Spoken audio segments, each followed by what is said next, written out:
The book of Hosea, chapters 11 through 12. When Israel was a child, I loved him, and out of Egypt I called my son. The more they were called, the more they went away. They kept sacrificing to the Baals and burning offerings to idols. Yet it was I who taught Ephraim to walk. I took them up by their arms, but they did not know that I healed them. I led them with cords of kindness and the bands of love, and I became to them as one who eases the yoke on their jaws. And I bent down to them and fed them. They shall not return to the land of Egypt, but Assyria shall be their king, because they have refused to return to me. The sword shall rage against their cities, consume the bars of their gates, and devour them because of their own counsels. My people are bent on turning away from me, and though they call out to the Most High, he shall not raise them up at all. How can I give you up, O Ephraim? How can I hand you over, O Israel? How can I make you like Admah? How can I treat you like Zeboim? My heart recoils within me. My compassion grows warm and tender. I will not execute my burning anger. I will not again destroy Ephraim. For I am God and not a man, the Holy One in your midst, and I will not come in wrath. They shall go after the Lord. He will roar like a lion. When he roars, his children shall come trembling from the west. They shall come trembling like birds from Egypt, and like doves from the land of Assyria, and I will return them to their homes, declares the Lord.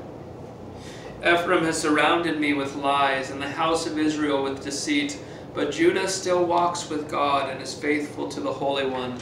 Ephraim feeds on the wind and pursues the east wind all day long.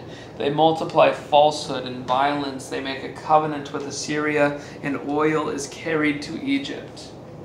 The Lord has an indictment against Judah, and will punish Jacob according to his ways. He will repay him according to his deeds. In the womb he took his brother by the heel, and in his manhood he strove with God. He strove with the angel and prevailed. He wept and sought his favor. He met God at Bethel.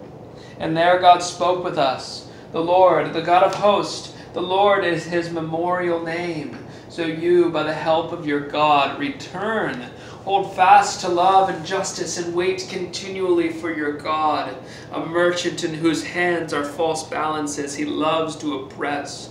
Ephraim has said, "Ah, but I am rich. I have found wealth for myself. In all my labors they cannot find in me iniquity or sin. I am the Lord your God. From the land of Egypt I will make you again to dwell in tents, as in the days of the appointed feast. I spoke to the prophets. It was I who multiplied visions, and through the prophets gave parables. If there is iniquity in Gilead, they shall surely come to nothing. In Gilgal they sacrifice bulls. Their altars also are like stone heaps on the furrows of the field. Jacob fled to the land of Aram. There Israel served for a wife, and for a wife he guarded sheep. By a prophet the Lord brought Israel up from Egypt, and by a prophet he was guarded. Ephraim has given bitter provocation. So his Lord will leave his blood guilt on him, and he will repay him for his disgraceful deeds.